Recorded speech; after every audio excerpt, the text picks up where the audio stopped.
Sa nakatakdang pagbabalik taping ng afternoon prime drama series na Prima Donnas, hindi na makakasama sa cast ang teen actress na si Sofia Pablo. Ang 14-year-old actress na si Sofia ang gumaganap sa serye bilang si Donalyn o Lenlen. Ikinalulungkot daw ito ng GMA Entertainment Group.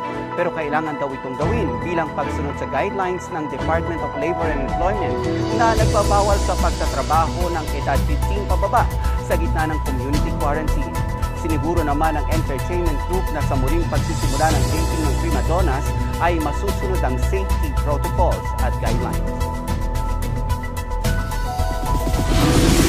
Nalulungkot man na unawaan daw ni Sofia Pablo kung bakit hindi na siya mapapanood sa patok na sa series na Prima Donnas.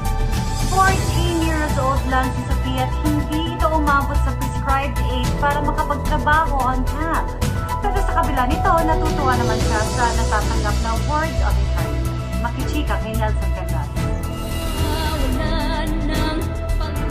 Mula sa kulitan hanggang sa mga eksena ng tuwa, drama at panganib, nagmarka ang pagganap ng teen actress na si Sofia Pablo bilang si Donalyn Claveria sa top-rating afternoon prime series na Prima Donnas. Yun nga lang, hindi na siya pwedeng makapag-taping sa kanyang kinabibilangang serye. Nakasaad kasi sa labor advisory ng DOLE nitong Setyembre na ang pahihintulutan lang na makapagtrabaho ng on-cam sa studio o location ay ang mga menor de edad na may 15 hanggang 18 taong gulang.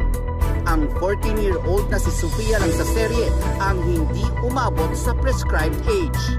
Nakayak mo kasi parang hindi po man lang ako nakapagpaalam sa buong PD family na hindi ko po alam na yun na po po yung last taping day.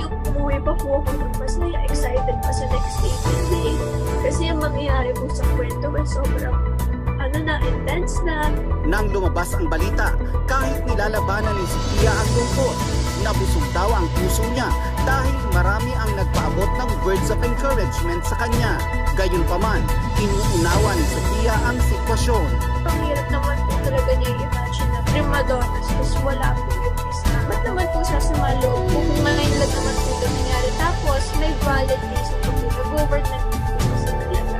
Nakakalungkot po ba? Alam ko po na nalulungkot din po nangyari. Pero wala po talaga tayong magagawa. So, nakakalungkot pero hindi lang po tayo pwede malungkot po buong 2020. So, gamitin na lang natin yan para mas makapag-inspire ng mga tao. Sa ngayon, babalikan daw ni Sofia ang kanyang planong mag-aral ng painting. May time na rin daw siyang mag-vlog para hindi siya ma-miss ng fans. Isip ko na lang po, gagamitin ko na lang din po yung oras na to para pwede rin po mag-advance sa studies. Sa statement ng GMA Entertainment Group, sinabi nitong mabigat sa kanilang kalooban ang pag-anunsyo hindi na makakasali si Sofia sa serye.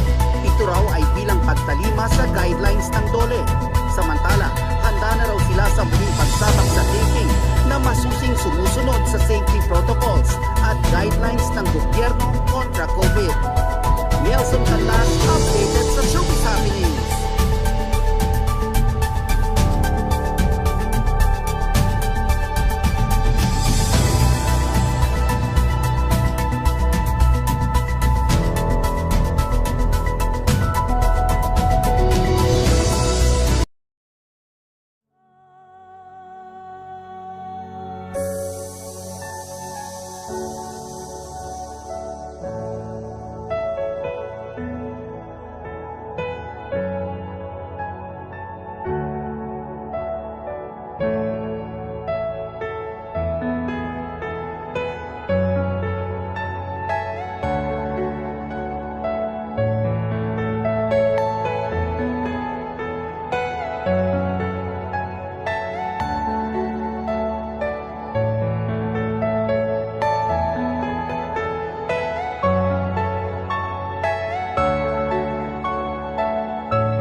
Are you all my personal dreams?